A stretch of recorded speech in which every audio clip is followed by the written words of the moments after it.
sehingga kita bisa selalu tersambung dengan Allah Subhanahu wa taala. Karena barang siapa yang tidak terkoneksi dengan Rasulullah, maka itu pada dasarnya dia offline, ya. Inna syani'aka huwal abtar. Dan Rasulullah juga pernah berkata bahwa saya itu pusat ilmu pengetahuan dan Ali adalah pintunya.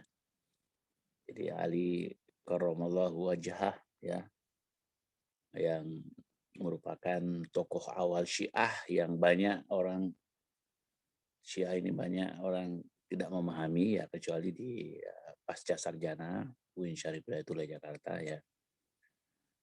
Itu yang cukup memahami Syiah ini, ya. Tapi kalau dalam WA group, wah, kita melihat betapa banyaknya orang yang tidak mencintai, tidak menyenangi Syiah itu. Ya, bahkan seolah-olah Syiah selevel, setingkat dengan sekularis, materialis, liberalis, komunis, westernis, dan seterusnya itu. Ya. Ya, tentu kawan-kawan yang sudah belajar di SPS atau di S1 UIN manapun, ya, sebetulnya sudah memahami uh, konteks Syiah yang sebenarnya. Oke, mata kuliah kita ini ya tentu menggabungkan antara dakwah, komunikasi, dan pengembangan sosial atau pembangunan masyarakat. Ya. Ini memang mata kuliah pilihan, tapi sebetulnya ini adalah mata kuliah wajib bagi orang-orang dakwah komunikasi. Ya. Artinya kalau tidak mengambil mata kuliah ini, ya bisa itu dipertanyakan keilmuan dakwah komunikasinya. Oke, di sini saya sebagai guru besar pemangku pembina mata kuliah, ya, GBPMK. Kemudian di sini ada nomor saya, ya, dua-duanya aktif, ya. Kemudian telepon rumah pun ada, lalu alamat email juga silakan bagi yang mau satu saat berkunjung, mengantar tugas atau mengambil buku. Wah, ini alamat saya, ya. Kan kalau ada yang mau dikirim, umpamanya tugas-tugas tadi, ya itu bisa ke sini. Ini ada Pak Iding di bawah itu, sudah benar, ya. Jadi Pak Beni Khalid PhD dan Dr. Iding Roshidin MA. Seharusnya sih biasanya kuliah pertama ini juga mereka hadir di sini, ya. Nanti juga minta nomor WA-nya, ya, Pak Adep, ya. Pak Adep ini kawan saya juga di direktorat 2 tahun, ya. Alhamdulillah sekarang saya pindah ke fakultas di SPS. Nah, beliau juga di sana, jadi saya senang hari ini ditemani oleh kawan seperjuangan gitu, ya. Oke, kemudian biasanya sih kawan-kawan saya minta ini untuk membaca, tapi apakah hari ini bisa efektif, ya, melalui teknologi, sambil biasanya saya ingin mengetahui kemampuan berbahasa Inggris kawan-kawan ini, ya. Mungkin kita akan minta, karena ini juga masih suasana perkenalan, ya, kenalan orang dan perkenalan mata kuliah gitu, ya. Apakah bisa itu mahasiswa yang pertama dalam absen atau presensi itu membaca ini kalimat pertama gitu. Coba bisa di on kan barangkali deh.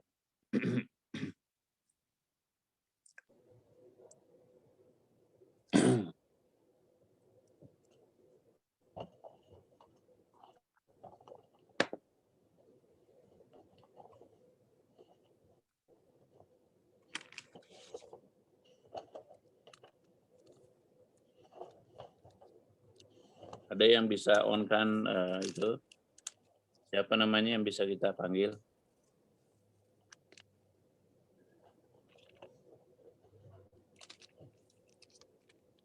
Assalamualaikum, Prof.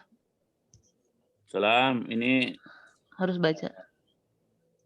namanya siapa? Saya Nur Habisya, Prof. Oke, coba Nur Hawisha baca. First Itu paragraph ya. ya, first paragraph. Discourse analyze the link between communication, dakwah, and social development. The seminar introduces students to several aspects of mass communication studies as seen from perspective of society, community, sender, receiver, channel, effect, and active receptions models. Key concepts in media studies along with media practices and debates are covered in this class. Wah, bagus ya. Kamu itu bahasa Inggrisnya excellent ya. Saya Thank bisa you. nilai orang yang bisa bahasa Inggris ya. Oke, kita senang hari ini ditemani oleh siapa tadi? Huwaisha ya. You can Ya, call me Alicia, Prof. bisa. Yes, Dari thank mana, you. Alicia? S1-nya dari Pajajaran Komunikasi, S2-nya Oh, UI. wah Sip. itu memang sudah. Kenapa kok bisa ke UI yang negeri ini, UIN? Iya. Ini sebetulnya udah lama pengen masuk kelas ini, Prof. Jadi mau curhat sedikit. Saya pengen ini, Prof. Nanti insya Allah disertasinya tentang YouTube, dakwah di YouTube.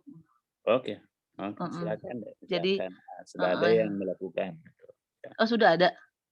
Ya, tapi 5 orang yang diteliti itu Yusuf Mansur, Ah, Felix Siau, terus Pak Abdul Somad, Agim, kemudian satu lagi siapa ya? Ya, hmm, itu ditulis oleh Imam Suprabowo, ya, hmm, pendekatan kuantitatif hmm. tadi ya. Bisa dilihat-lihat ya, tentu masih banyak kekurangan tapi sudah lulus. Oke.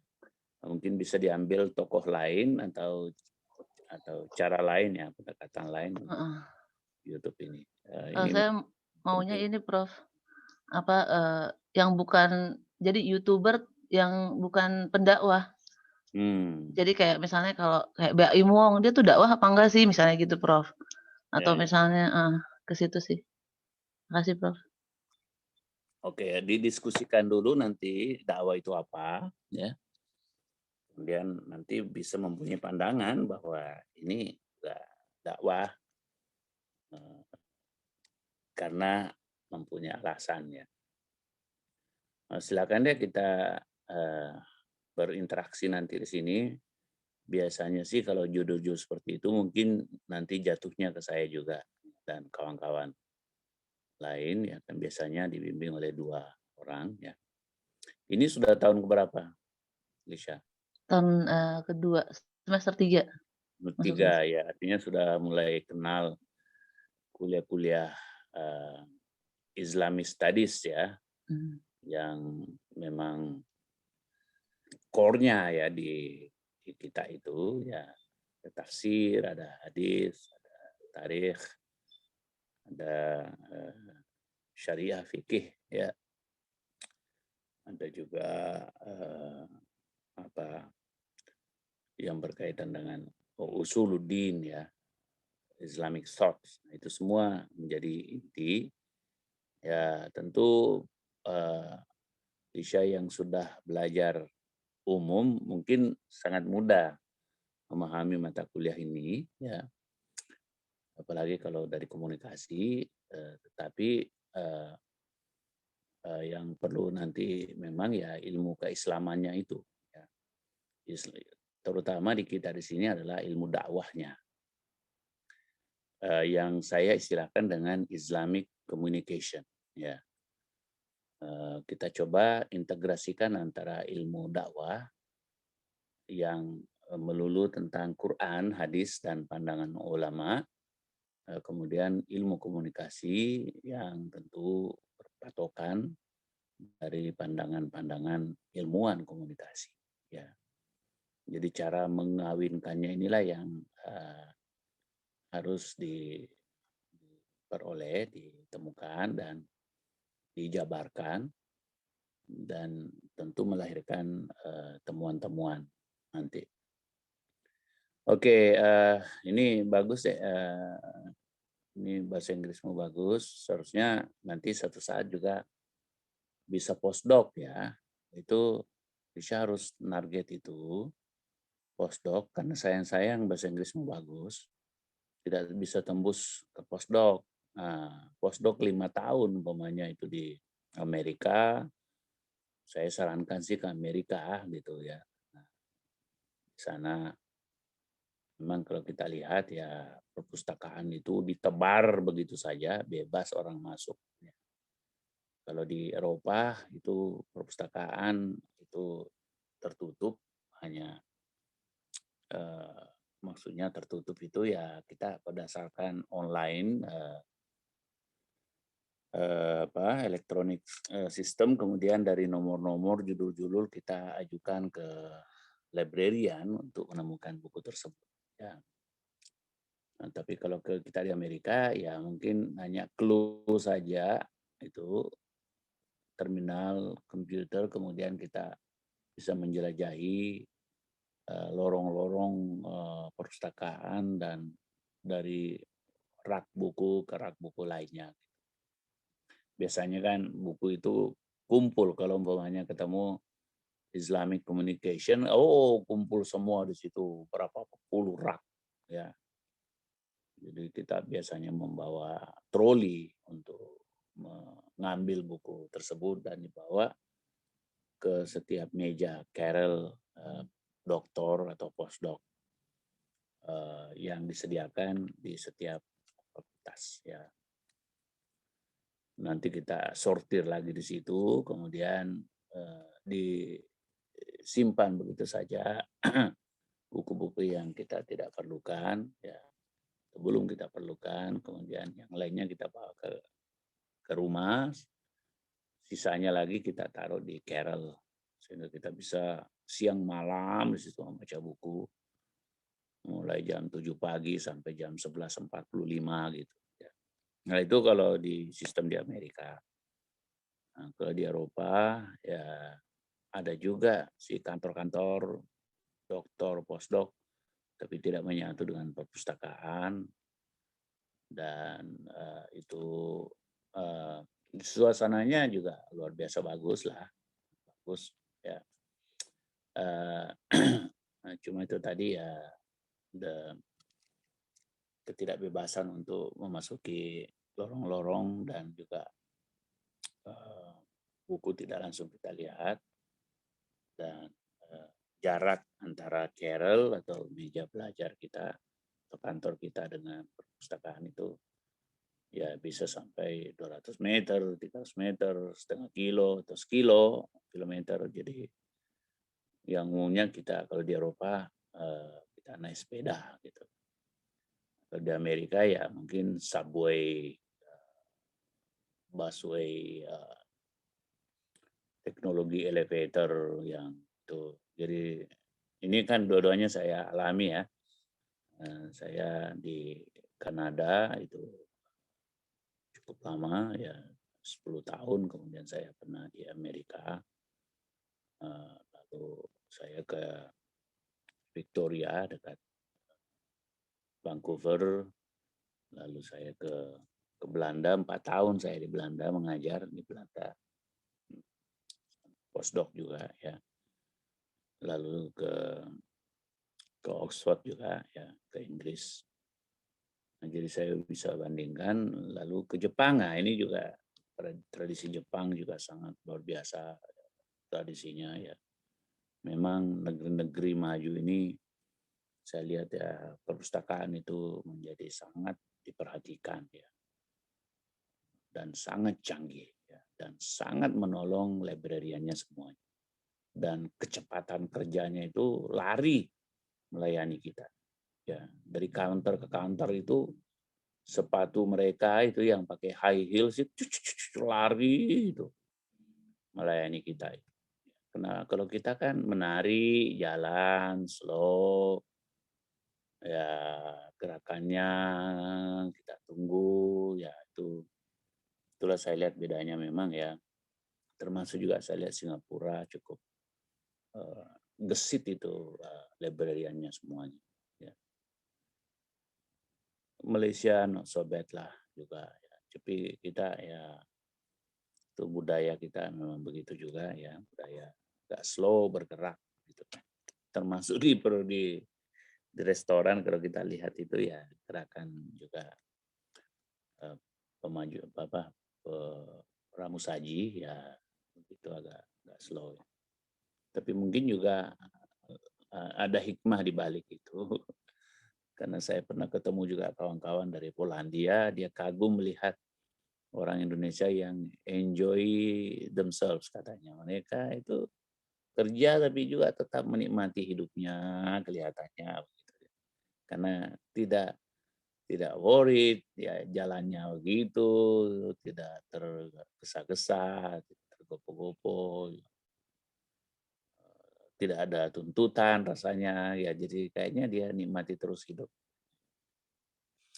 Oke, itu ya ini tadi dibacakan di paragraf pertama ya bahwa memang ini mencoba tadi menghubungkan antara komunikasi, dakwah dan pengembangan sosial atau pembangunan masyarakat ya.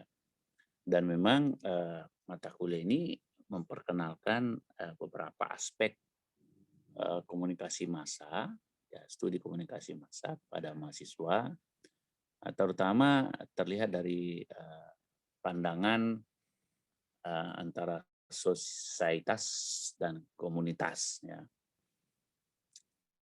Ini pandangan dari Ferdinand de Tonis yang mengatakan bahwa masyarakat itu terbagi dua, ada yang masyarakat sosietas, ada yang masyarakat komunitas. Ya. Masyarakat sosietas ini sama dengan masyarakat patembayan, ya. Kalau komunitas itu masyarakat paguyuban. Ya. Ini sebetulnya aslinya adalah Gesellschaft and Gemeinschaft. Ini aslinya dalam bahasa Jerman ditulis oleh Ferdinand de Tonis. Ya. Kemudian diterjemahkan oleh Talcott Parson ke dalam bahasa Inggris. Itu Society and Community. Kemudian diterjemahkan lagi ke dalam bahasa Indonesia dengan Patembayan dan Paguyuban. Itu ada bukunya di perpustakaan UI. Pernah dulu saya pinjam di sana itu. Singkatnya masyarakat yang Patembayan ini ya boleh dikata masyarakat atau organisasi yang modern yang tidak saling mengetahui latar belakang peserta atau aktivis yang ada di dalam, tapi mereka mempunyai tujuan yang sama.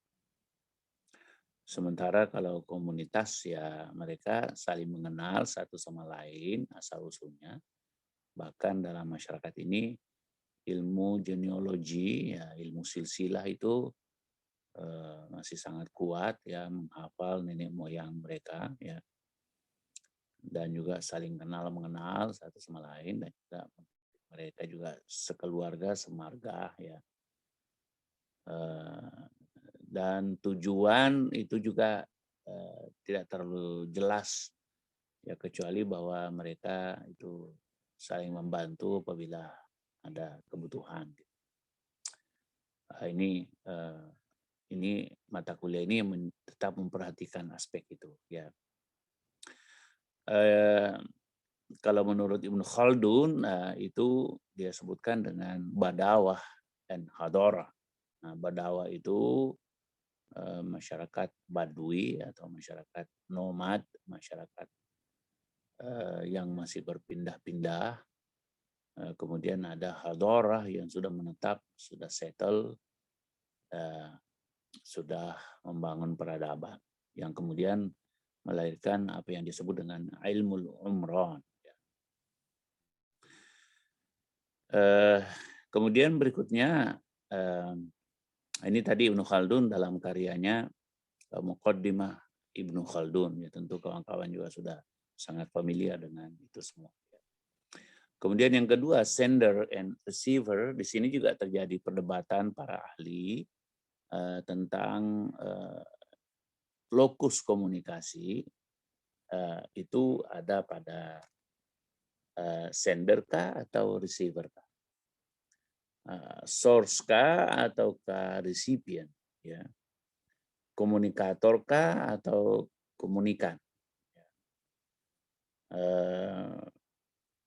Dai kah atau mad'u, ya.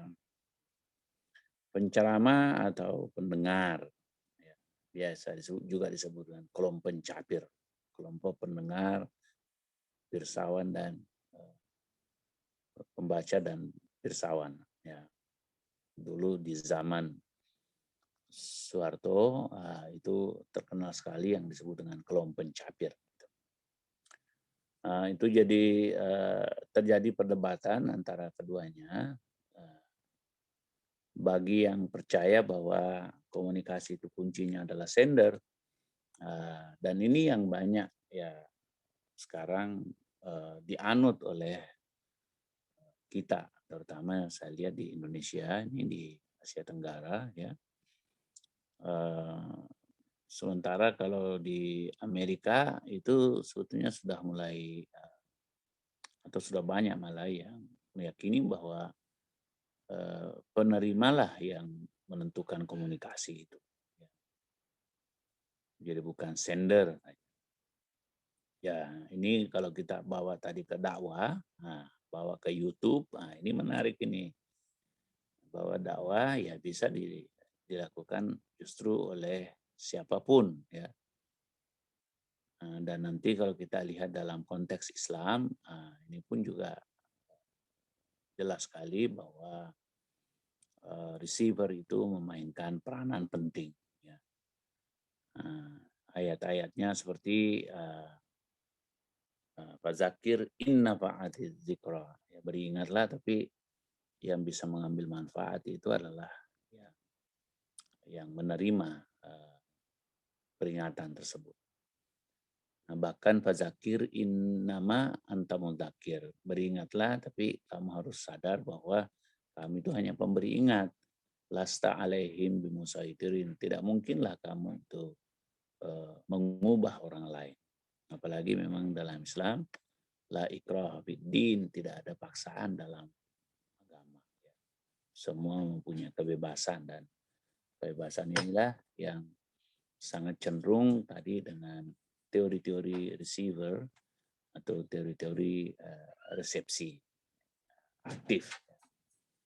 Saya sendiri mencoba banyak mengembangkan yang active reception model ini, yang mengembalikan kepada komunikan, receiver, recipient, mad'u sebagai kunci keberhasilan komunikasi, termasuk dalam hal ini dakwah.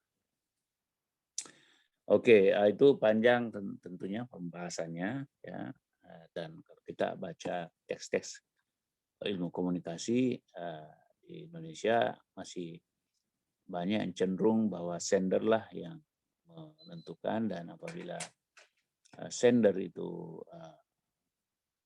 hebat-hebat, bagus, maka seharusnya juga receivernya akan hebat mengikuti sender. Ini ada teori, nanti juga kita akan bahas mungkin minggu depan lebih detail lagi, yang disebut dengan mathematical theory of communication by Shannon and Weaver. Ya. Apabila A mengatakan kepada B, maka hasilnya adalah X. Ya. Sehingga komunikasi itu diartikan sebagai sesuatu yang linear. Begitu juga ada pandangan yang berikutnya, channel and effect. Ya, ini juga terjadi perdebatan apakah saluran atau media atau medium komunikasi itu yang menentukan komunikasi, atau justru sebaliknya, yaitu efeknya yang utama. Makanya di sini biasa juga berkaitan dengan teori efek ya, atau teori channel. Kalau Marshall McLuhan dia mengatakan the medium is the message. Ya, media itulah sebagai pesan. Sementara kalau teori seperti Laswell ya mengatakan bahwa ya yang terakhir itu efek ya yang biasa disebut dengan possess what, to whom, with channel, and with what effect. Jadi satu keseluruhan itu, tapi menambahkan bahkan menekankan aspek efek ya. Kemudian ya tentu nanti secara umum lagi active perception model study ini yang akan kita juga lihat ya sejauh mana model-model resepsi aktif yang menurut saya lebih banyak sesuai dengan Al-Quran dan Al-Hadis. Ya. Untuk perubahan sosial, perubahan masyarakat, atau pengembangan masyarakat itu ya harus sebetulnya menyadari aspek receiver itu. Kalau sender itu ya hanya sebagai trigger saja.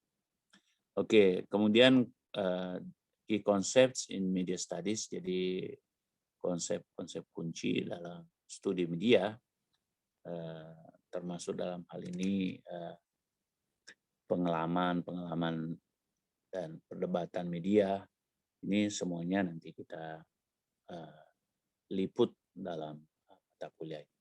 Oke, mahasiswa berikutnya silakan dibaca paragraf kedua.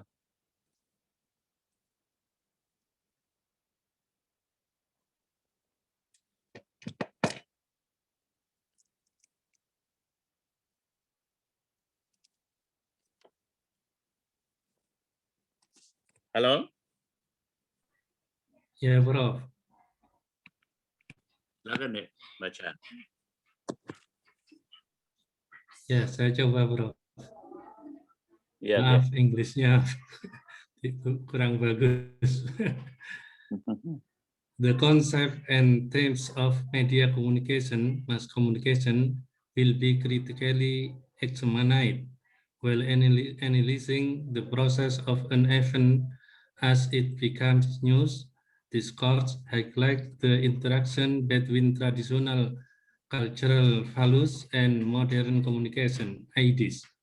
It is crucial to analyze the experience that have shaped media communication, Islam, dakwah, and social development using these two approaches, culture and communication. Maaf, Prof. Siapa nama muda? Ilman, Prof. Ilman Wasat. Itu ilman itu artinya berilmu ya. Oke, ya not bad lah ya. Tentu yang penting bisa memahami tadi juga apa yang dibaca ya. Insya Allah. Dan ini kelebihan bahasa Indonesia itu karena sebetulnya ya sudah sangat banyak istilah Inggris dalam bahasa Indonesia kita. Ini satu sisi mungkin bisa dianggap plus, tapi di sisi lain juga sedikit menyedihkan gitu ya. Umpamanya konsep itu kan sudah bahasa Indonesia ya. Themes itu tema ya, itu sudah bahasa Indonesia ya. Media apalagi, komunikasi apalagi, mas komunikasi, tinggal dibalik komunikasi massa. Cuma sering mahasiswa sekarang ini karena pengaruh bahasa Inggris bingung mana adjektif, mana noun, mana kata benda. Sehingga bolak-balik umpamanya medsos, sosmed ya. Kalau bahasa Indonesia itu kan media sosial, tapi kalau bahasa Inggris ya social media. Nah, itu contoh. Dan biasa mahasiswa juga menulis itu bingung ketika menulis, sehingga juga pembimbingnya menjadi repot gitu ya. Kritis ya itu kan kritis. Ya yang baru di sini hanya examine, bukan examine ya, examine. Itu aja. Tapi kita juga sudah biasa mendengar kata examination ya, general exam itu. Jadi ini pun lama-lama mungkin juga akan digunakan. Kalau di rumah sakit itu sudah rumah sakit yang internasional itu sudah dipakai ini ya, exam itu. Kemudian kata berikutnya analyzing ya, itu juga sudah bahasa Indonesia, proses ya. Event ini anak-anak sekarang ini sudah pakai event ya. Karena ada event organizer itu ya. Jadi yang bukan bahasa Indonesia di sini hanya while ya. Kemudian becomes ya. Karena news ya itu sudah juga biasa kita pakai. Course ya, itu sama, itu kursus ya. Itu diambil dari bahasa Belanda dulu. Lalu highlights ya, ini barangkali ada yang belum. Tapi interaksi, ya interaksi. Tradisional, kultural ya. Nah, bayangkan itu. Values paling ya, tapi anak-anak juga sudah mulai ngerti. Kalau berbahasa nilai-nilai itu. Nah, apalagi kata modern ya. Kata komunikasi, ide ya. Kata krusial juga sudah dipakai sekarang ya, tadi analisa sama experiences, pengalaman ya. Ya shape ini ya tentu perlu buka kamus kalau nggak tahu ya, pokoknya membentuk ya ide-ide komunikasi. Media communication ya. Itu approach ya, pendekatan ini sudah sering juga dipakai dalam bahasa keseharian, bahasa karya ilmiah gitu ya. Kultural yaitu ya juga sudah umum. Jadi ini tadi saya katakan bahwa bahasa Indonesia memang sudah seperti itu, dan biasa kalau saya perhatikan ya orang presentasi juga menggunakan bahasa Inggris. Oke, ini apa maksudnya bahwa konsep-konsep dan tema komunikasi massa ya. Kemudian itu akan ditilik atau diperiksa, dianalisis secara kritis. Kemudian ketika menganalisis itu harus selalu menyadari proses dari peristiwa ya menjadi berita ya, karena tidak semua peristiwa itu menjadi berita. Nah, jadi kalau kita menulis karya ilmiah komunikasi ya, yang diproses itu yang menjadi berita. Yang masuk berita itu adalah hasil proses, hasil frame, bingkai, jurnalis dan editor. Ya. Ini harus sadar itu bahwa itu sudah merupakan konstruksi ya masyarakat ya, paling tidak masyarakat jurnalis dan masyarakat editor ya, yang berlapis-lapis itu ya. Itulah yang disebut dengan berita. Nah, jadi tidak semua kejadian itu menjadi berita. Seperti hari ini kita kejadiannya kan bagi kita ini luar biasa ya. Hari ini kita adakan. Tapi kan tidak jadi berita. Kecuali ada sesuatu yang terjadi di antara kita ini yang sangat luar biasa, ya barulah itu kemudian menjadi berita. Umpamanya mungkin ada menteri yang memberi kuliah, barangkali jadi berita. Ada presiden apalagi. Ya. Atau bawa artis terkenal, itu jadi berita. Mungkin mata kuliah ini akan diikuti oleh banyak orang. Kalau dibolehkan gitu. Rekamannya itu akan diburu ya. Oke, dan juga mata kuliah ini itu menekankan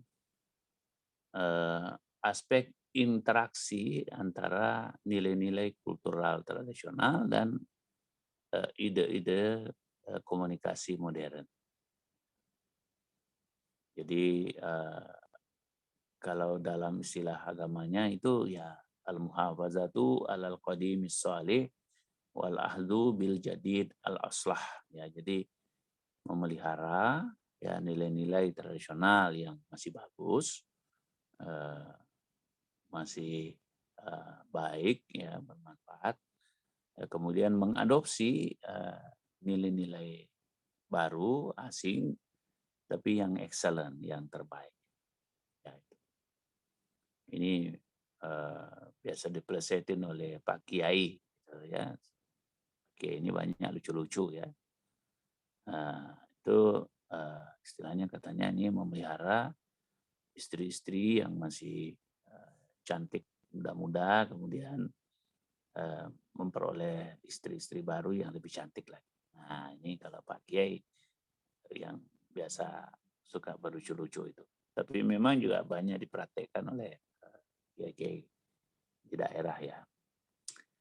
Yang tentu kalau dikaitkan dengan komunikasi modern ya justru berseberangan sebetulnya.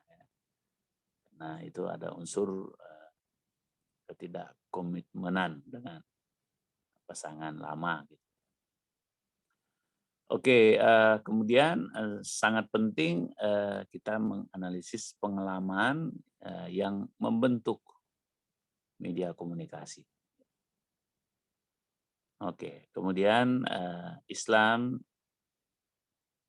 ataukah dakwah, ya, begitu juga pengembangan sosial, ya, ini semuanya akan kita dekati dengan entah nanti culture yang sifatnya tradisional ataukah communication yang sifatnya modern, ya.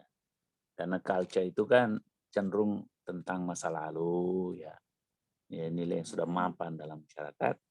Sementara komunikasi selalu ingin mengambil yang terbaru. Ya. Oke, sekarang kita pindah ke paragraf yang ketiga. Silakan siapa yang bisa membaca? Izin, Prof. Ya, Rifman. silakan. The course challenges us also to use multidisciplinary and interdisciplinary approach to communication, dakwah, and social development, and how the media modify themselves. The general objective of this course are there. Oke. Bagus ya. Jadi lagi-lagi ini serapan bahasa Indonesia sudah masuk semuanya ini ya. Course kan tadi kursus, maksudnya mata kuliah. Challenge ini sudah sering juga dipakai. Menantang mahasiswa untuk nanti memahami pendekatan interdisipliner, multidisipliner, bahkan ada lagi sekarang yang disebut dengan transdisipliner. Berarti teks ini juga teks lama ya, ini belum diubah. Ada transdisipliner, ya. Bahkan juga sebelumnya itu monodisiplin, kemudian menjadi multidisiplin, kemudian interdisiplin, sekarang ini transdisiplin, ya. Nah ini dalam rangka untuk integrasi ilmu pengetahuan antara pengetahuan keagamaan, khususnya keislaman, dengan pengetahuan umum, baik itu sosial maupun natural sciences. Ya. Tentu akan dikaitkan dengan komunikasi, dakwah, dan sosial, dan juga harus selalu menyadari bahwa media itu juga mengikuti perkembangan zaman ya, sehingga bisa memodifikasi juga diri mereka. Makanya dulu ya surat kabar itu tiap rumah tertentu ada surat kabar, tapi lama-lama kemudian itu sudah menjadi elektronik. Dulu televisi itu menjadi kebutuhan rumah tangga yang harus ada di ruang tamu, tapi kemudian lama-lama itu masuk dalam ruangan kamar sendiri, kemudian lama-lama juga sudah tidak ada karena sudah digantikan dengan teknologi. Ya. Oke, mata kuliah ini mempunyai 4 tujuan. Ya, silakan pembaca berikutnya membaca nomor 1. Silakan siapa yang bersedia membaca? Mahasiswa yang keempat.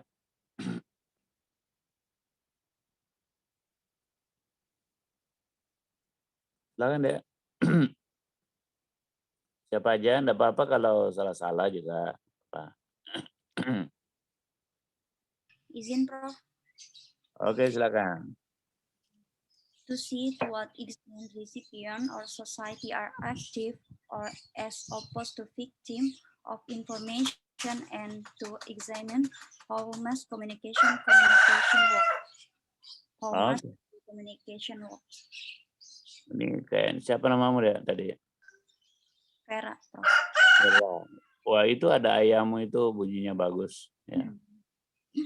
Ayam tetangga atau ayam peliharaan situ. Tetangga Prof berisik di sini, maaf. Oke, enggak apa-apa. Itu kan bagian dari zikirnya itu.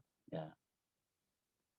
Bahkan katanya itu ada dua yang disenangi Allah, itu orang yang bangun tengah malam, ya kemudian bunyi ayam yang berkokok.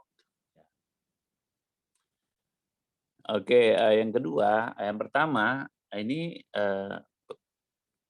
melihat ya sejauh mana masyarakat itu ya apa tadi komunitas kah atau sesama sosietas kah itu aktif ketimbang jadi korban ya korban informasi. Nah ini kita ini sekarang banyak jadi korban informasi ya menjadi victim. Bahkan ikut menyebarkan berita-berita hoax ya tanpa sifat atau sikap kritisisme. Dan juga tentu kita akan nanti memeriksa bagaimana media itu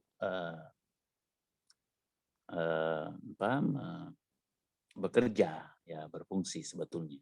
Jadi orang-orang yang belajar komunikasi itu ya seharusnya juga tidak terpedaya dengan media itu sendiri karena ya tahu bahwa ya manusia ini seharusnya aktif untuk memaknai. Berikutnya lagi siapa yang bisa membaca? Terima kasih Vera ya. Yang kedua, Izin, Prof. silakan yang lain ya. Izin, Prof. Ya. Bismillahirrahmanirrahim. To interpret the approaches of communication, dakwah, and social development with a reference to communication and cultural values. Oh, ini juga bagus nih ya. Jadi memaknai, jadi kunci mata kuliah ini sebetulnya pemaknaan ya. Jadi memaknai pendekatan komunikasi, dakwah dan pengembangan sosial dengan mengaitkannya dengan komunikasi dan nilai-nilai komunikasi dan nilai-nilai kultural atau kebudayaan. Ya. Jadi harus selalu ngeh ya kalau istilah orang Betawi. Ya. Kemampuan untuk membedakan antara keduanya dan sekaligus menjadi alat atau pisau analisis ya kita nanti meneliti tentang dakwah. Kemudian yang ketiga, siapa yang bisa baca yang ketiga? Mahasiswa tadi yang belum, silakan langsung aja.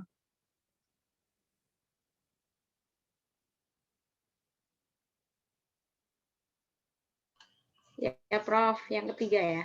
Ya, ketiga. To understand the trends of each concept and themes used in media communication as seen from dakwah and social development critically. Oke, jadi memahami kecenderungan setiap konsep dan tema yang digunakan di komunikasi media seperti yang terlihat dari dakwah dan pengembangan sosial secara kritis. Ya, jadi memang harus kritis, bukan menerima begitu saja. Ya, kita harus selalu kritis bahkan kalau bisa produktif, ya, menciptakan. Oke, siapa next nomor 4?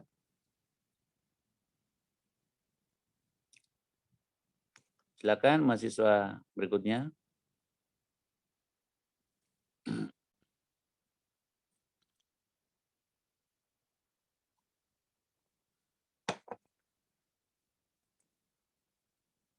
Silakan, Dek.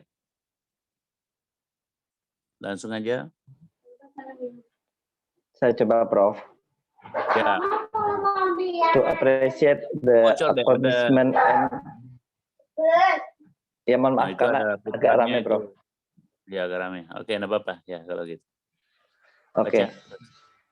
To appreciate the accomplishment and achievement as well as to the diversity and dynamic the media technology in communication.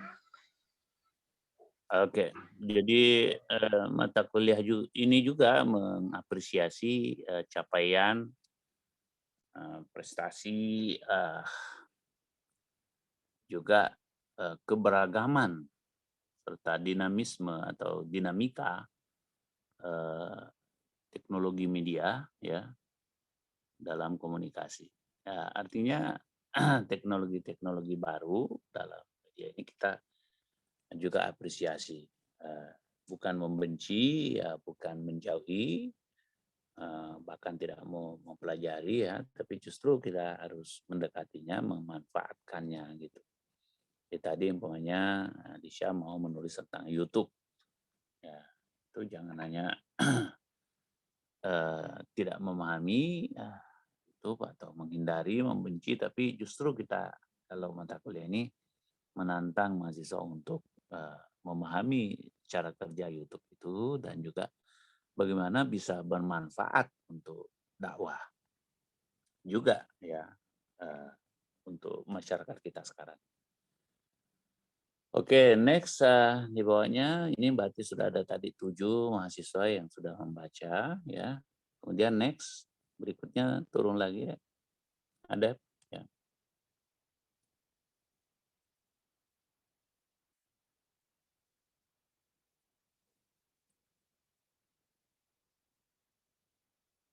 Halo, operator.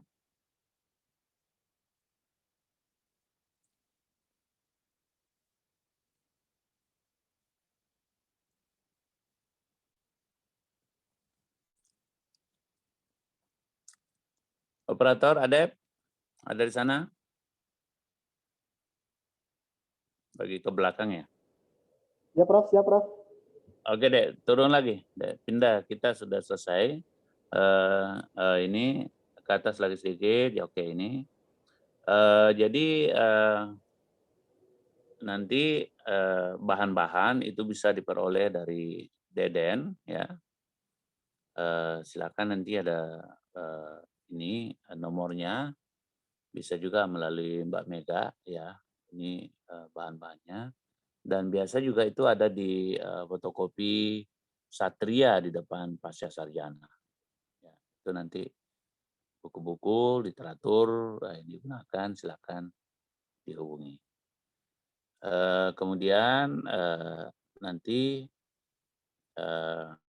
kita akan jelaskan bacaan 1 sampai 6 ini yang terlihat, ya. Untuk 1 jam ke depan akan saya jelaskan nanti inti dari literatur atau referensi yang ada ini, ya. Mulai dari Lee Thayer, René Jean Ravaud, kemudian Alvin So, ada Barbie Zelifer dan Stuart Allen, kemudian karya saya sendiri dan juga Branson and Stafford. Kemudian ada lagi ini Salam Azam, kemudian ada Fazlur Rahman, 2, kemudian ada Anna Lampton, ada Hastings, kemudian juga Catherine Robinson. Ya. Oke, kemudian itu nanti kita minggu depan ya tentu sudah kalau teori hari ini sudah selesai, maka minggu depan akan kita bicara tentang aspek-aspek yang berkaitan dengan ilmu dakwah. Oke, next, bawahnya lagi. Ini nanti pembagiannya ya. Nanti ada mahasiswa di sini menuliskan namanya di situ, siapa yang akan presentasi ini ya. Seterusnya nanti dibuatkan jadwal yang sifatnya tabel. Nanti Deden bisa bantu ya, nomor, nama mahasiswa maksudnya, kemudian nama dosen, kemudian judul makalah atau judul chapter, kemudian juga tanggal ya. Itu nanti sebaiknya ada tiap tahun, tiap semester selalu kita tunjukkan dari awal sehingga semua juga mengetahui jadwal tugas masing-masing, sehingga tidak ada yang lengah, tidak ada yang teledor, apalagi tidak datang atau tidak mempresentasikan. Oke, seterusnya begitu. Dep turun aja, nama nanti itu, nama itu diisi. Oke, kita berhenti di situ, soal evaluation. Oke, silakan mahasiswa yang ke-8 bisa membaca paragraf pertama.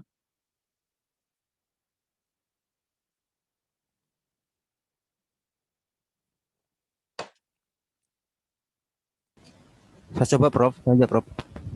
Oke, silakan. Naryanto, Prof. This course is designed as a seminar which requires attendance and active participation in discussion after presentation. Classes can only be missed for medical reason. Each student strongly demanded to attend and participate the class. Oke, jadi attendance ini nilainya 20%, cukup tinggi. Ya, kenapa? Karena ini seminar. Jadi kawan-kawan kalau tidak datang itu mengurangi nilainya sebetulnya. Ya. Oleh karena itu ya usahakan hadir terus. Ya. Paling tidak aspek ini sudah masuk 20% full. Ya. Ya, tidak bisa umpamanya tidak hadir karena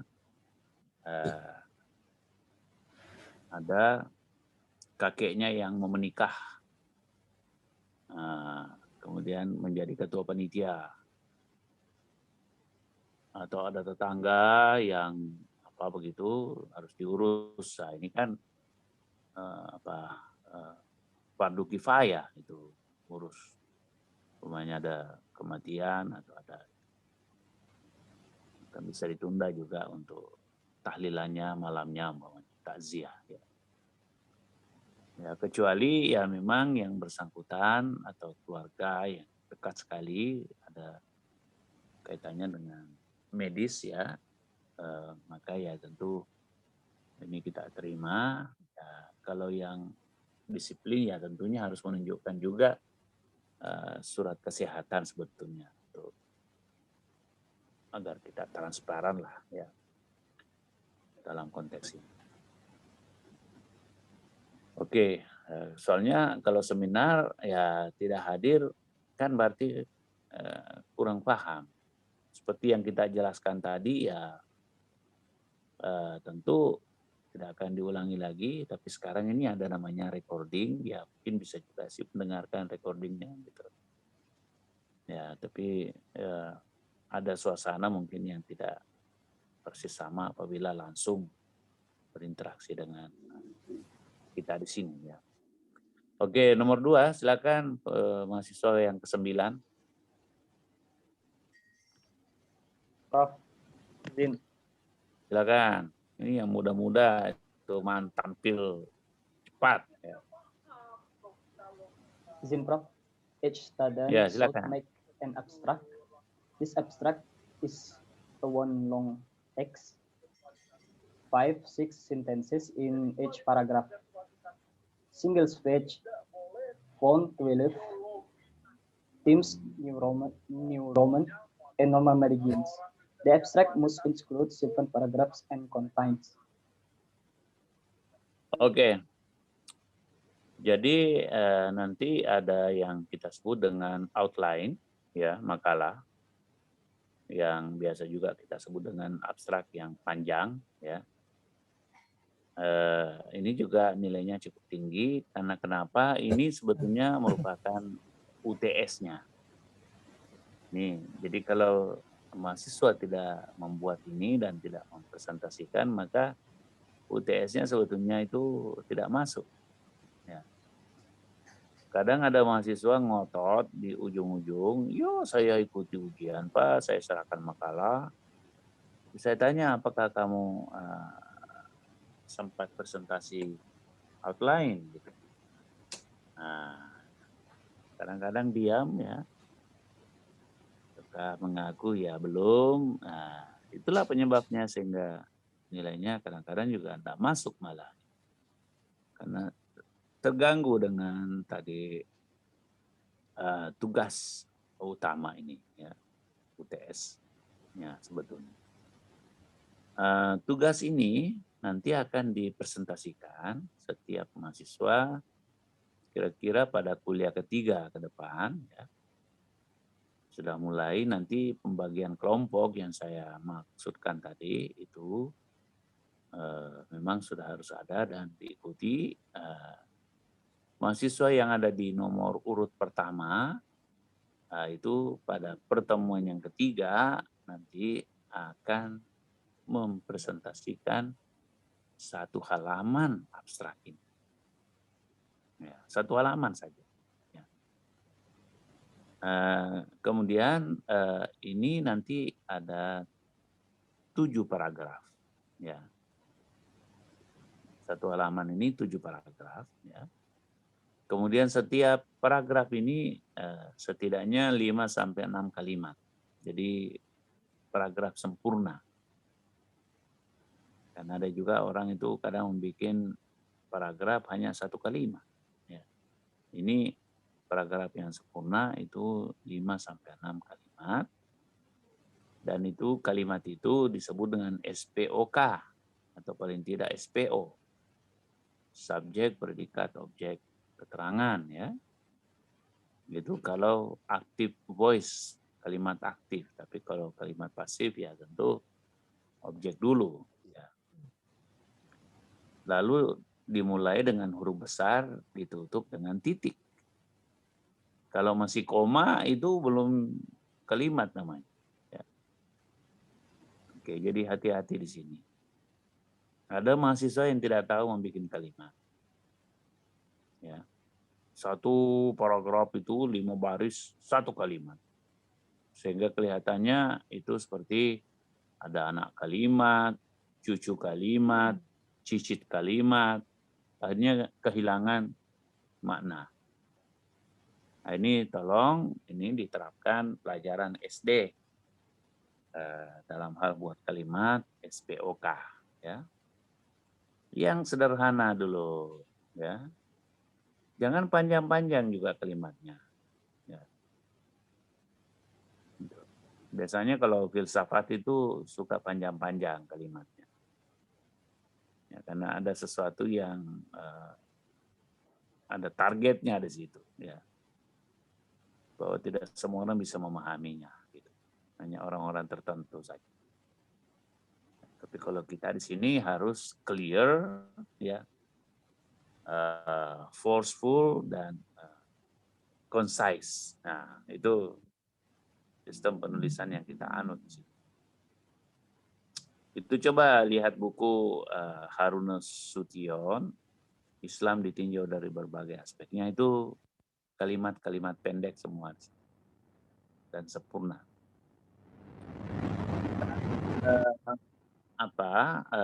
nanti 7 paragraf ini 1 spasi dan fontnya 12 dan ini Times New Roman ya.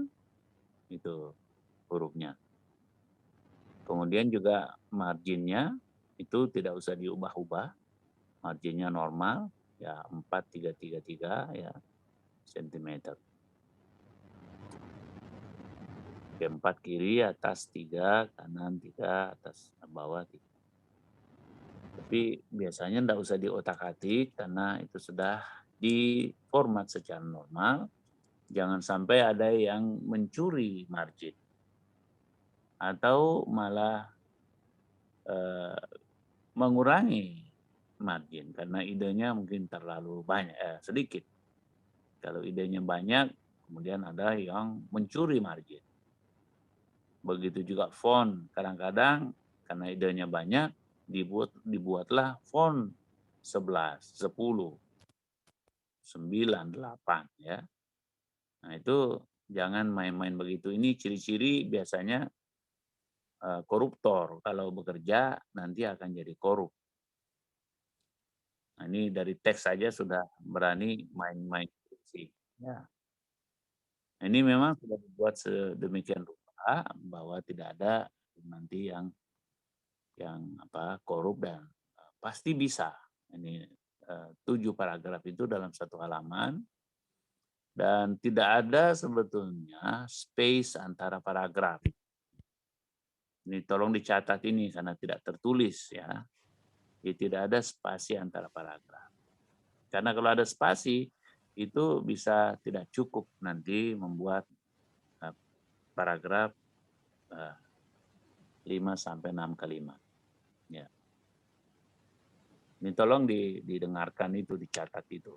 Karena ini biasa juga kita sudah ucapkan begini, juga masih belum didengarkan oleh mahasiswa dan tidak dipraktekkan nanti.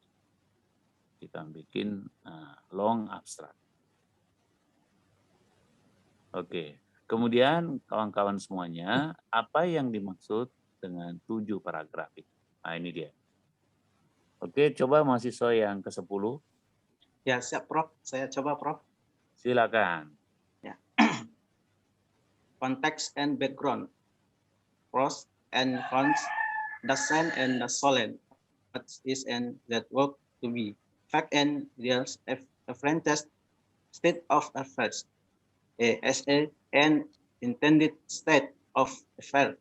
ISA 5 until 6 sentence. Oke, sentences ya.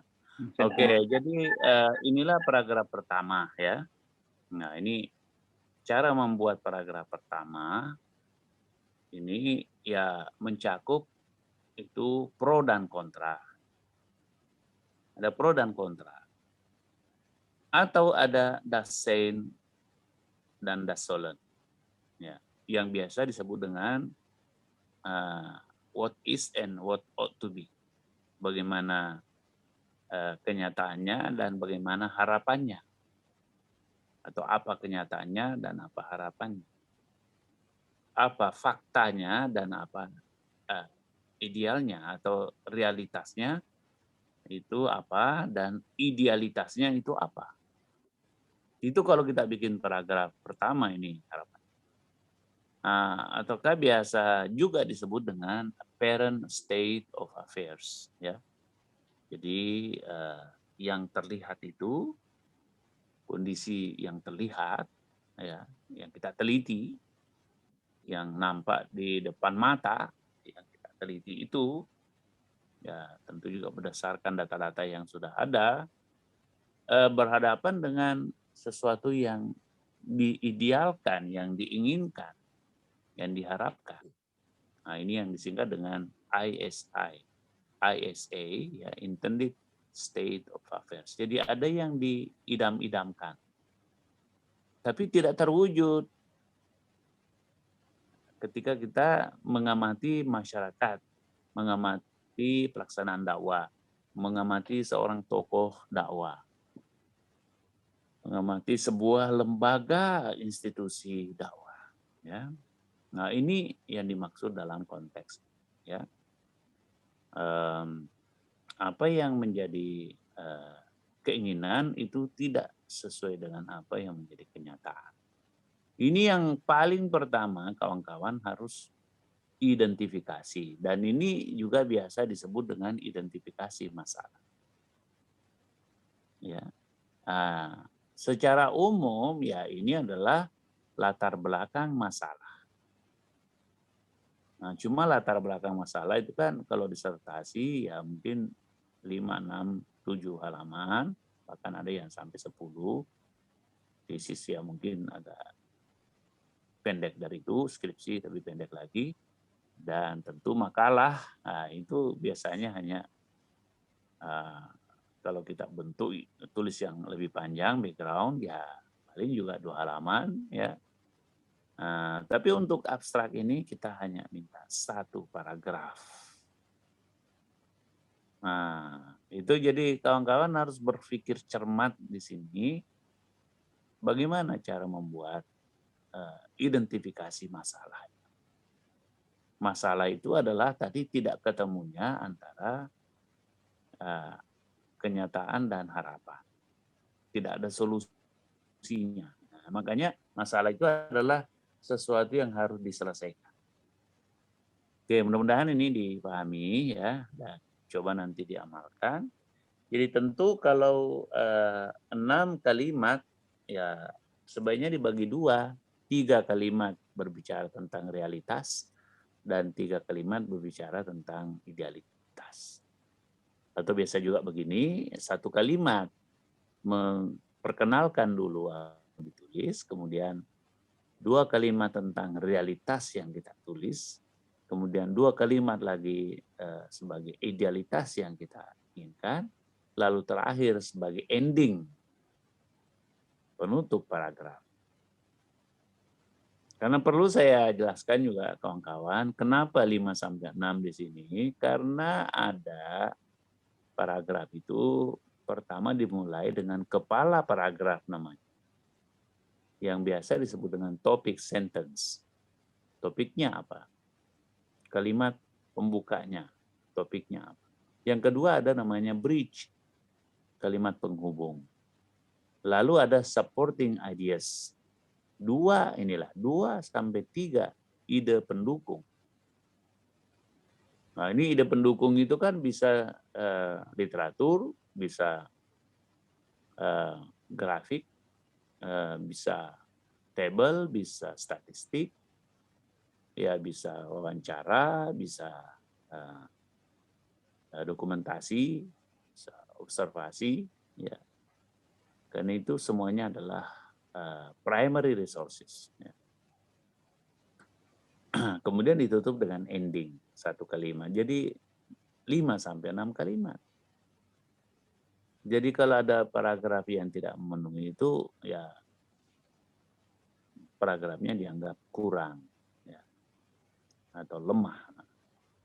Oke, itu yang pertama dan sekaligus juga paragraf pertama. Sekarang paragraf kedua. Siapa yang bisa baca mahasiswa yang ke-11? Central question. Iya. The first, your central question. One question starts with how plus your paper title plus a question mark. And the second, minor and sub-question or sectorial 3 questions, which are in line with your theoretical framework of 5 until 6 sentences. Oke, bagus ya. Oke, jadi selalu ada questions kalau kita membuat karya ilmiah ya. Cuma itu ada dua bagian, 2 macam pertanyaan, yaitu ada mayornya atau biasa juga disebut dengan central ya question atau major question. Itu 1 pertanyaan. Dan ini cara membuatnya ini bisa disederhanakan ya, tentu tidak terlalu hitam putih lah ya. Nah, dimulai dengan pertanyaan bagaimana, kemudian ditambah dengan judul makalah, lalu ditutup dengan tanda tanya tanpa spasi. Tanda tanyanya itu lengket dengan huruf terakhir pertanyaan kita. Itu yang paling sederhana. Ya. Dan biasa juga ini kalau kita bikin kata pengantar atau latar belakang masalah, pas di ujung latar belakang masalah itu sudah muncul ini. Oke. Biasa juga masuk di rumusan masalah. Jadi rumusan masalah ada dua, yaitu mayor, yang isinya satu, tentu tidak perlu ada nomor. Kemudian rumusan pertanyaan minornya, biasanya kita minta 3 pertanyaan. Nah, 3 pertanyaan ini seharusnya juga itu inline, ya, sejalan atau hand in hand dengan teori yang digunakan yang nanti ada di paragraf keempat di bawah. Ya. Oke. Jadi pertanyaan minor saya sampaikan lagi, saya ulangi lagi, itu berkaitan dengan bingkai teoritis, ya, yang di bawah itu di paragraf keempat, ya, itu kita buat pertanyaan minor berdasarkan unsur-unsur teori yang kita sendiri pilih atau bangun. Ya. Oke, ini juga 5-6 kalimat, ya. Kenapa 6? Ya, kalau tadi pertanyaan mayornya 1, kemudian ada kalimat antara, bridge 1, kemudian pertanyaan minornya 3, maka ditutup dengan ending, maka itu jadi 6. Gitu maksudnya, ya. Ini tolong ini diperhatikan dengan sungguh-sungguh, dengan baik, karena sering mahasiswa gagal di sini. Saya juga heran, padahal ini kan sudah termaktub, tertulis, terang benderang di sini. Ini tolong, ini saya sudah 30 tahun ini mengajar, ya. Jadi saya selalu melihat itu dari semester ke semester, dari mahasiswa ke mahasiswa melakukan kesalahan struktural, ya, di sini. Padahal ini sudah jelas di sini. Jadi tolong nanti SAP ini itu disimpan di HP Anda masing-masing atau di print out kemudian disimpan di kiri Anda atau meja sebelah kanan Anda itu, dan diikuti secara cermat, ya. Kalau tidak, ya kita akan puyeng sendiri, ya. Oke, sekarang kita kembali lagi ke tadi udah 11, ya. Masih ada mahasiswa yang ke-12?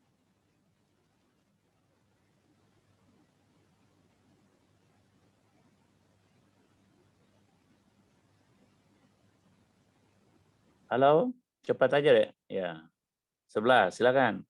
Sunaryanto kayaknya tadi itu belum memberi itu, membaca, ya. Tadi udah Prof, tadi Prof. Udah? Yang, iya Prof, yang tadi udah Prof. Oke, betul. Oke, siapa ini biar cepatan? Ya, kita tinggal 25 menit ini waktunya.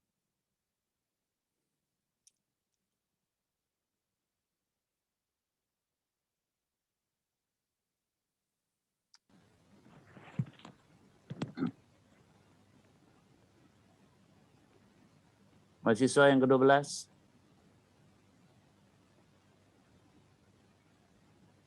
Tetap lagi Prof, yang mana Prof? Saya coba lihat Prof, boleh Prof. Oke, baca dulu karena ini waktu, ya. Yang kemana Prof tadi yang statement, diikuti aja. Statement either thesis or hypothesis or antithesis or synthesis. The answer to your central question. We suggest that you only apply the thesis statement. Oke, nanti belajar bahasa Inggris lagi ya. Ya, Prof. Sekarang banyak ini media untuk bisa orang memperbaiki bahasa Inggris. Ya. Tapi paling tidak comprehension-nya itu bagus lah, insya Allah ya, bisa memahami teks. Jadi saya selalu mensyaratkan ya kawan-kawan agar makalah ilmiah itu harus ada statement. Nah, kalau kita di pasca ini biasa disebut dengan kesimpulan besar. Ya. Ini sering makalah mahasiswa itu tidak ada. Bahkan tesis disertasi, skripsi juga sering ini tidak ada. Sayang sekali ya. Nah, padahal kalau kita membaca teks itu, jurnal, artikel, ke luar negeri, Scopus, ini yang paling dicari.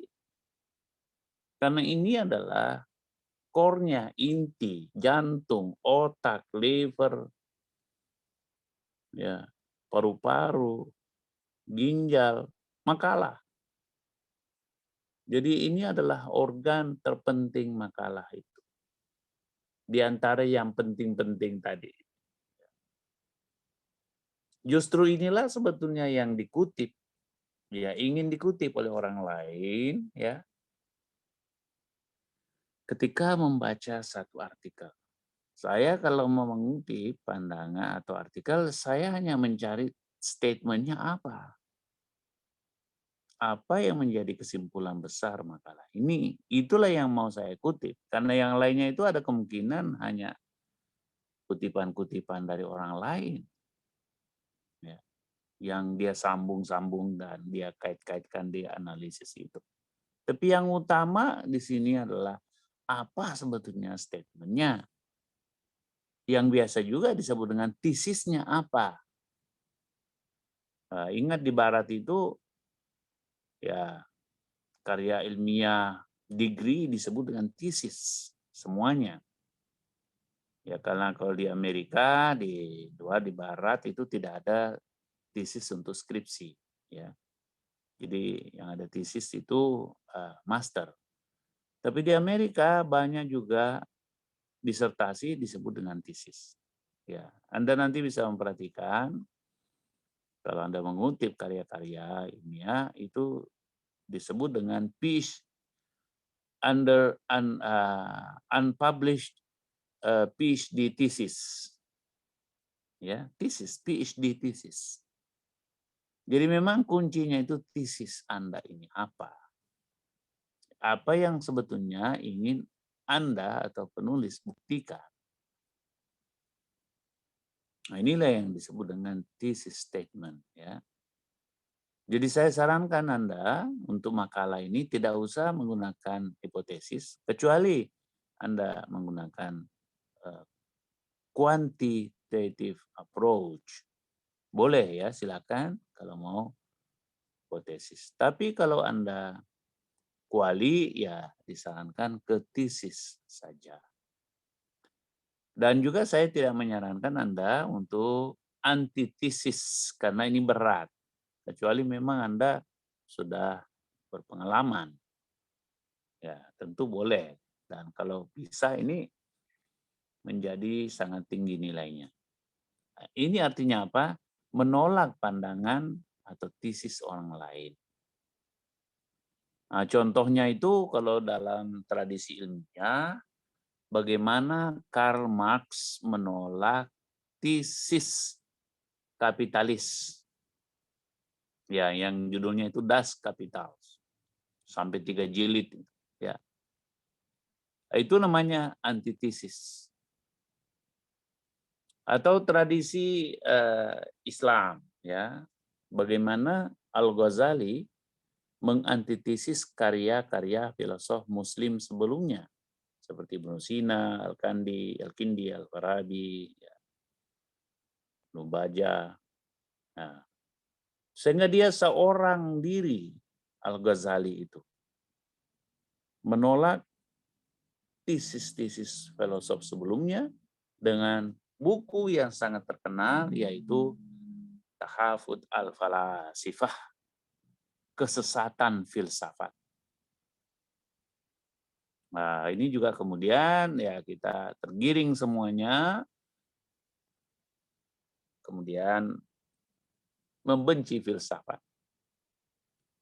Jadi di pesantren-pesantren juga tidak ada lagi filsafat, ya.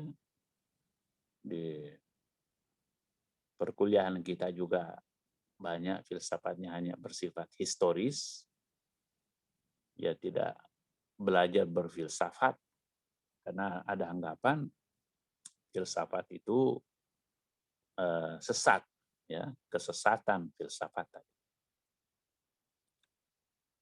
Tapi kemudian diantitesis lagi oleh Ibnu Rushd, Averroes, kalau istilah Latinnya.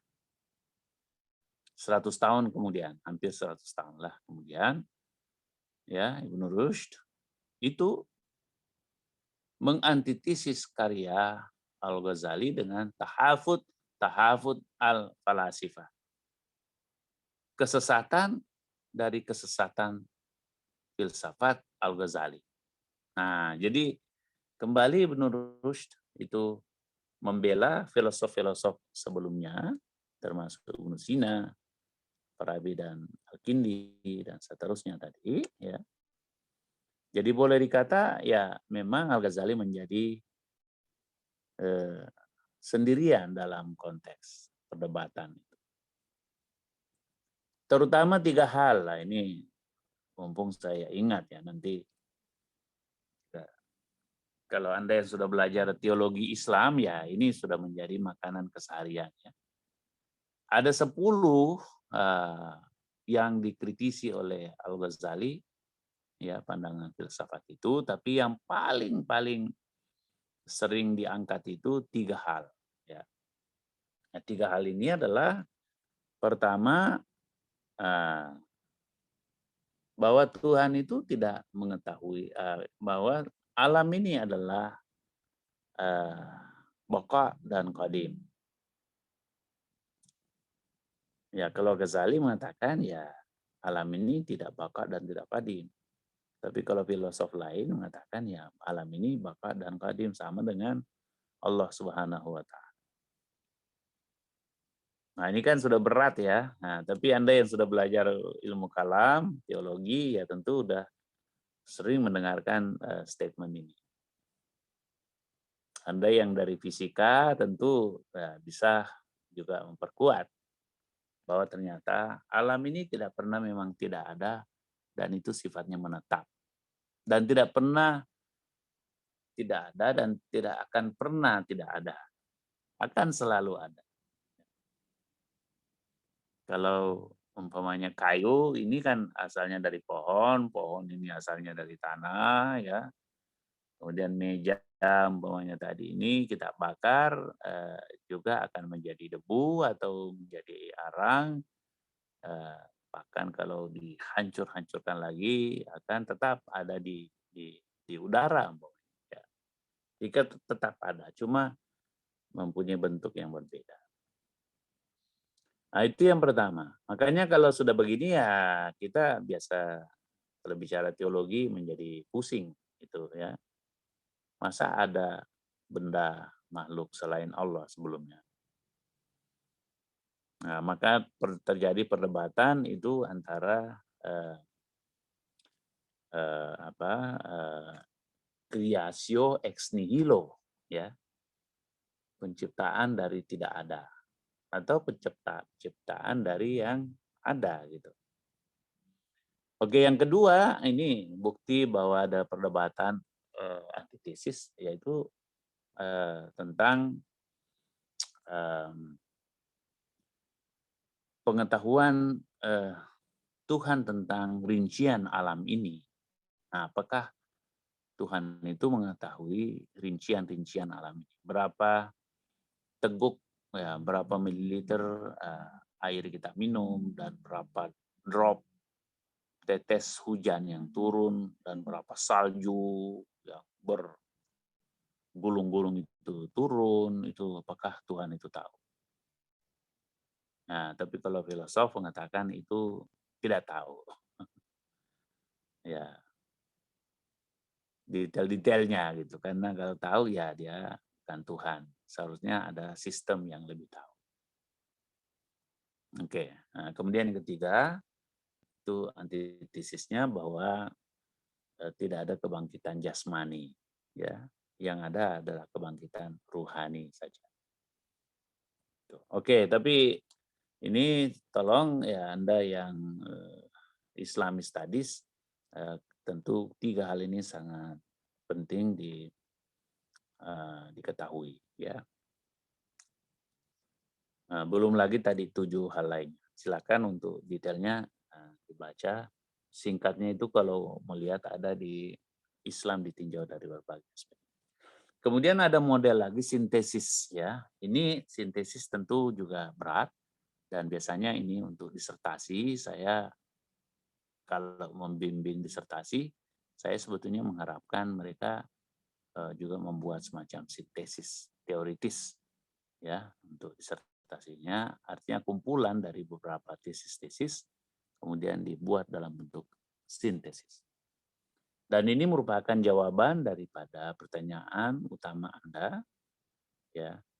Tapi lagi-lagi tadi saya katakan untuk makalah ini dan makalah manapun nanti Anda tulis, ya, untuk Scopus atau Sinta 1, 2, 3, 4, ya haruslah makalah itu mempunyai thesis statement. Oke, kemudian yang berikutnya lagi ada theoretical framework, ya, yang nanti ini kita ambil dari Branston and Stafford, ya, sesuai dengan chapter bab yang Anda pilih nanti pembagian kelasnya. Ini Anda nanti tolong perhatikan ini paragraf keempat. Ini adalah summary dari summary. Nanti Anda akan diminta untuk membuat summary 4 halaman dari chapter tersebut. Kemudian Anda summarize lagi menjadi 5-6 kalimat dalam bentuk paragraf di sini. Kemudian konsep metodologisnya, conceptual foundation, ini terutama ilmu dakwah, ya. Jadi konsep-konsep ilmu dakwah di sini Quran dan hadis. Anda pun juga harus menyebutkan di paragraf yang kelima ini. Ya, nanti minggu depan kita akan jelaskan bentuknya seperti apa. Kemudian yang tidak kurang pentingnya juga hasil findings Anda di sini itu sudah bisa dibayangkan, ya, jawaban sementara pertanyaan minor Anda di sini, Anda jawab di sini di 5-6 kalimat, tapi karena pertanyaannya tadi 3, maka seharusnya di sini 6 kalimat sebetulnya. Ya. Jadi nomor 5-nya itu sebaiknya dicoret. 6 karena 3 pertanyaan dijawab dengan masing-masing 2 kalimat, maka 3 kali 2 itu 6. Oke, kemudian yang terakhir refleksi, atau impresi atau implikasi dalam bentuk conclusion, ya ini juga 5-6 kalimat. Kemudian Anda tutup dengan kata kunci yang paling sering Anda gunakan. Dan jangan lupa nanti juga Anda ketika presentasi abstrak atau long abstrak outline sudah menyampaikan 3 halaman daftar bacaan, 1 halaman itu tentang teori-teori komunikasi, kemudian 1 halaman tentang teori-teori ilmu dakwah, kemudian 1 halaman tentang objek dan subjek penelitian yang Anda teliti atau lembaga tertentu, orang tertentu, konsep tertentu. Oke. Itu ya yang tadi yang kedua. Sekarang kita yang ketiga, yaitu ini yang saya sebutkan tadi, summary of the book. Ini Anda bertugas untuk membuat summary 4 halaman dari Branston and Stafford. Ya. Dan ini nanti akan menjadi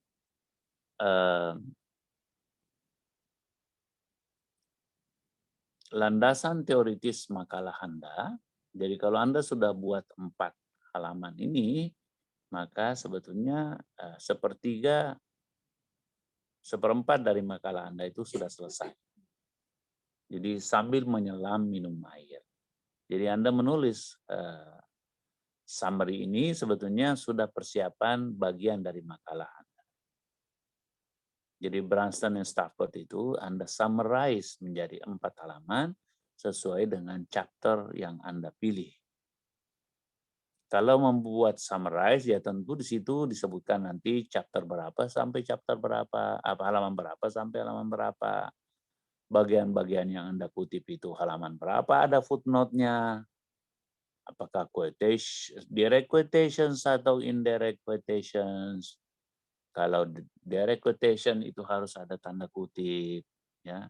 Apabila lebih dari 4 baris maka itu harus di-indent. Ya. Ini semua dipraktekkan sesuai dengan aturan kita, pedoman penulisan karya ilmiah di SPS, atau lebih khusus lagi kita menggunakan Turabian style. Ya, jadi harus Anda kuasai Turabian style itu. Oke. Kemudian dari sini juga ya paragraf berikutnya itu this also will help you. Masih naik lagi deh ya. This also coba naik lagi sedikit ya. Paragraf tadi itu ya ini this also will help you to determine your methodological framework. Jadi dari 4 tadi halaman itu ini dibuat lagi 3 halaman, saudara-saudara sekalian yang dirahmati Allah, itu 3 halaman untuk konsep-konsep dakwahnya. Pemaknaan terhadap bingkai teoritis di atas. Jadi setelah Anda buat 4 halaman dari Branston, maka kemudian Anda buat lagi 3 halaman tentang konsep dakwahnya itu sendiri dari Quran dan hadis yang inline ya dengan theoretical konsep yang di atas, dan ini merupakan implementasi dari integrasi pengetahuan antara komunikasi umum yang sekuler dengan komunikasi Islam yang dakwah yang penuh dengan keyakinan kepada alam gaib. Ya. Oke, turun lagi deh. Tipi lagi, kita masih ada 10 menit ya. Ini bacaan-bacaan nanti yang akan ini nomor 4, jadi mereview artikel. Ini 10%, minta tolong Anda mereview dengan bentuk long abstract ya. 7 paragraf tadi itu dan juga ditutup dengan keywords ya. Ini 1, ini tentang Roja TV, yang kedua tentang Nurholis Majid ya. Yang ketiga tentang konflik di Indonesia, yang keempat tentang dulu disertasi saya kemudian menjadi buku ya, diterbitkan di Leiden Inis ya. Kemudian kelima ini tulisan saya itu di Surabaya ini ya. Kemudian yang berikutnya ini Darut Tauhid, ini terbit di Fakultas Dakwah. Lalu Good Governance dalam Islam, ini bahasa Indonesia ini sebetulnya ya. Kemudian Hidayat. Yang ke-8 Communication Dakwah Religious Groups in their role. Ini kemudian yang berikutnya Trendsetter, lalu berikutnya Southeast Asia, ini terbit di Oxford Journal.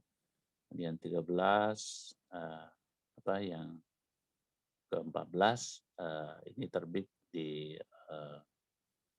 Kuala Lumpur ya. Oke, kemudian yang kelima itu term paper, makalah di atas sedikit dan papernya. Ya, itu nilainya ini yang paling tinggi dan ini nanti diserahkan di akhir perkuliahan, yaitu bulan-bulan Juli. Biasanya sih dekret Presiden 5 Juli supaya mudah ingatnya ya. Nah, ini syaratnya nanti itu 20 halaman atau 7.000 kata. Kemudian ini juga ada persyaratannya, ada covernya nanti ya, ada nama, program ya. Kemudian next ya, next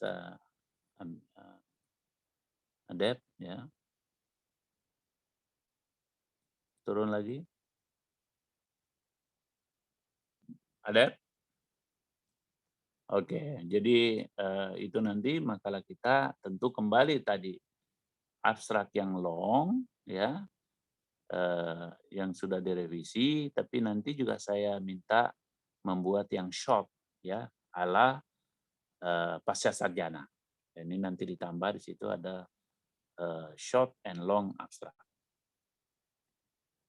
Long abstract seperti yang tadi kita sampaikan, tapi short abstract nanti itu seperti yang disyaratkan oleh pasca sarjana. Kemudian nanti ada introduction, itu 2 halaman yang tadi kita sudah jelaskan, Dasein, Dasolen, ASA, ISA atau realitas dan idealitas itu 2 halaman. Kemudian bodinya ini yang 4 bagian ya. Yang pertama tentang teori, ya teorinya diambil dari buku Branston and Stafford. Inilah tadi yang dimaksud di atas itu sebagai book chapter report. Ini dia. Di sini juga sama ya, body ini. Bagian pertama dari body. Kemudian bagian kedua dari body itu metodologinya tadi. Itu yang di atas konsep-konsep dakwahnya yang 3 halaman. Makanya tadi saya katakan kalau Anda sudah membuat itu summary dan juga implementasi atau kontekstualisasi teoritis dalam ilmu dakwah dari Quran dan hadis, maka Anda sebetulnya sudah sepertiga makalah Anda itu selesai. Karena ini saja 4 tambah 3 menjadi 7 halaman.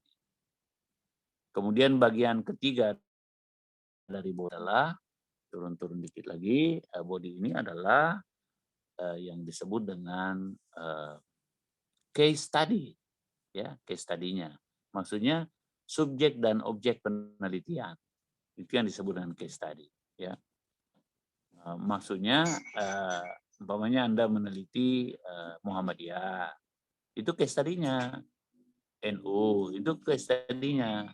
Matlaul Anwar itu case study-nya, atau AAGIM atau tadi YouTube orang tertentu ya.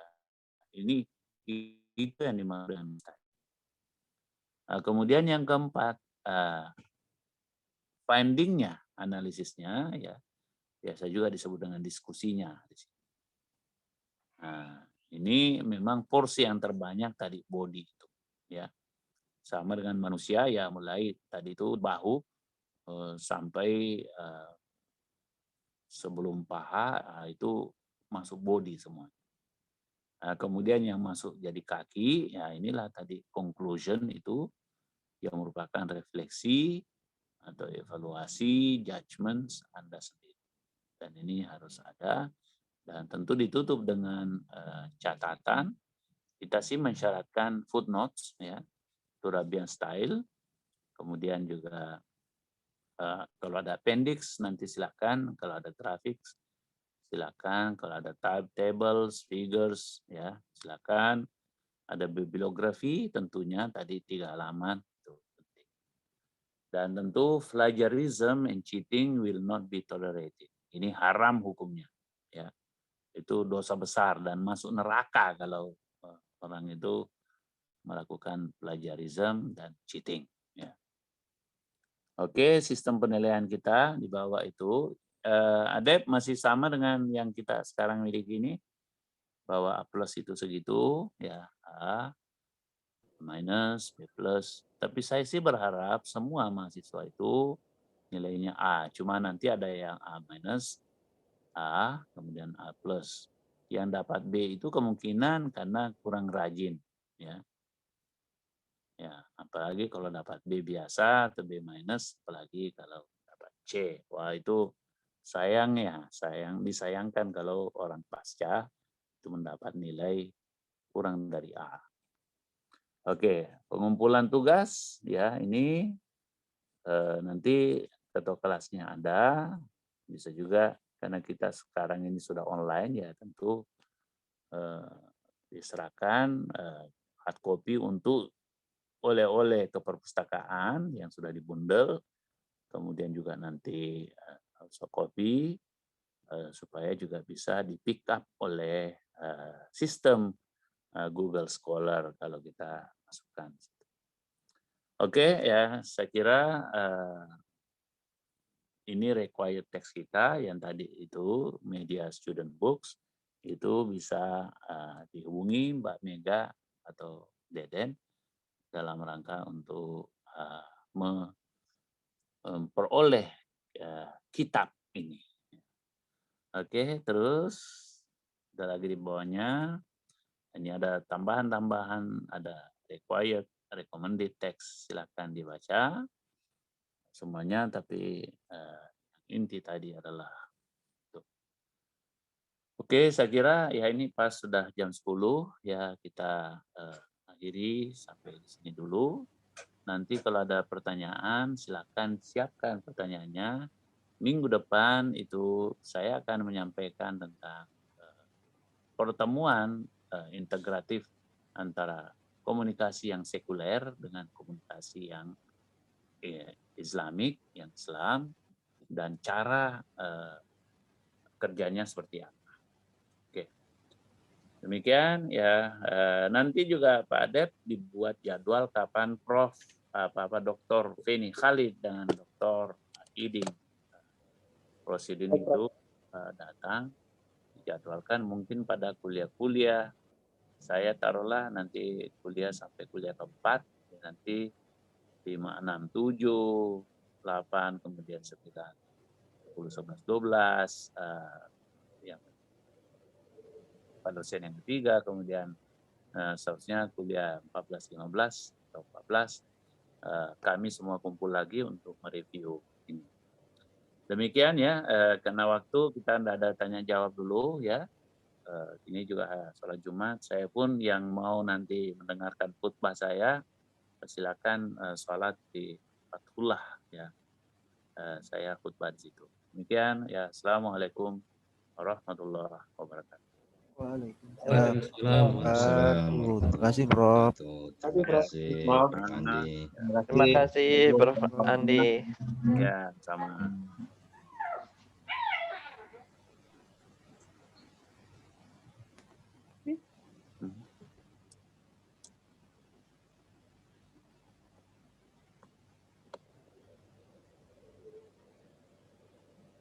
Oke, Pak Sunaryanto, bagaimana? Masih ada yang mau diskusikan dengan teman-teman?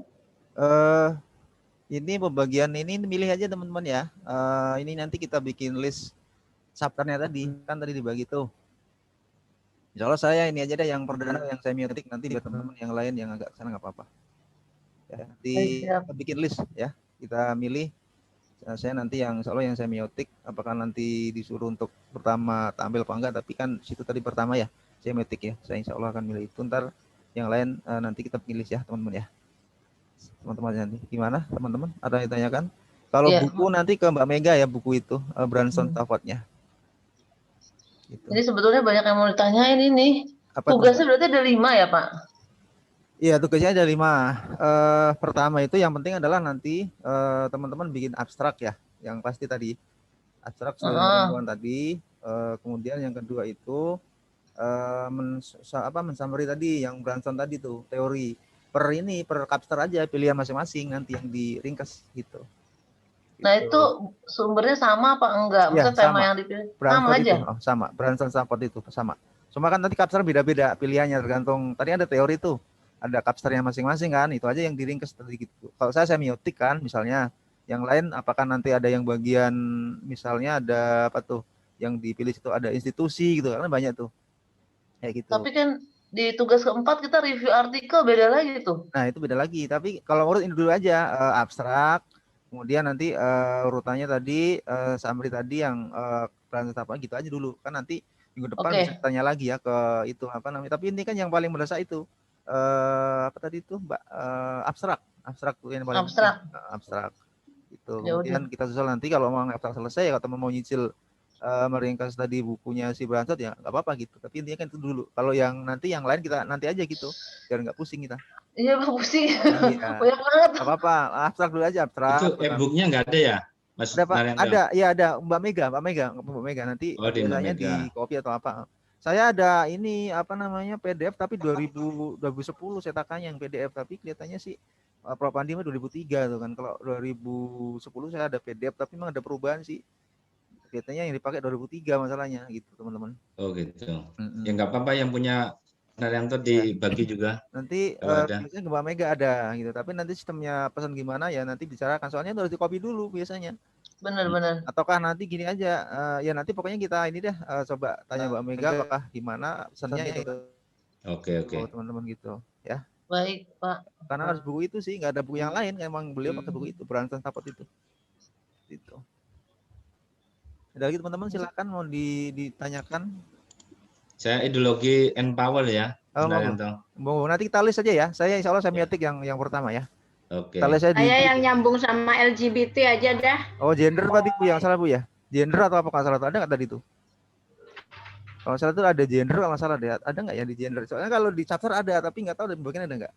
Kalau di chapter ada gender ya. Tentang gender salah di chapter berapa ya saya ingat itu. Iya. Ada. Mungkin itu. Halo, Assalamualaikum. Salam ya. Masalah buku yang media student book ya, Mas? Iya, Mbak. Betul, Mbak. Ada di fotokopi Satria. Oh iya. Seberangnya Pasca nanti saya share nomor handphone abangnya deh ke grup. Mungkin teman-teman nanti minta dikopiin, kalau jauh ya transfer, minta dikirim ganti ongkos kirim itu kali Mbak ya bisa Mbak ya. Mungkin hubungan dengan itu aja sih fotokopinya. Kalau ada yang di luar Jakarta, kayak Pak Mister Riza kan di Padang Pak ya. Jauh masalahnya. Coba nanti saya sampaikan deh ke abangnya. Kalau misalnya dia bisa ngirim juga nanti langsung ituin ke abangnya langsung aja lah gitu. Soalnya kan saya dari Iya. Saya sih ada ya tapi nggak tahu karena kopian juga kalau di copy bagus enggak tuh kan. Saya sih takutnya enggak ada Mas. Ada masternya itu di foto Satria. Ya makanya itu.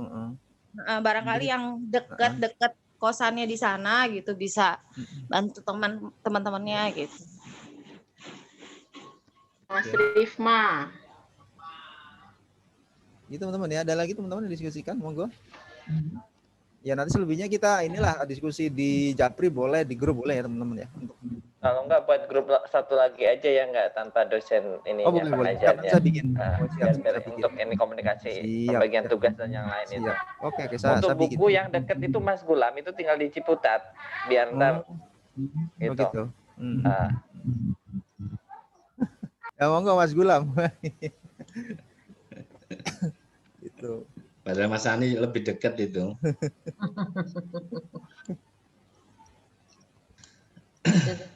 Enggak, nanti kan dikasih nomornya sama Mbak Mega. Ya nanti saya coba ke sana juga enggak apa-apa. Oke, itu teman-teman ya. Cukup kali ya, nanti kita saya bikin grup dulu nanti di grup diskusi itu ya. Oke. Terima kasih ya. Terima kasih Mas. Sama-sama yuk. Semua izin live dulu ya. Yuk, semangat belajar teman-teman. Yuk. Waalaikumsalam warahmatullahi wabarakatuh.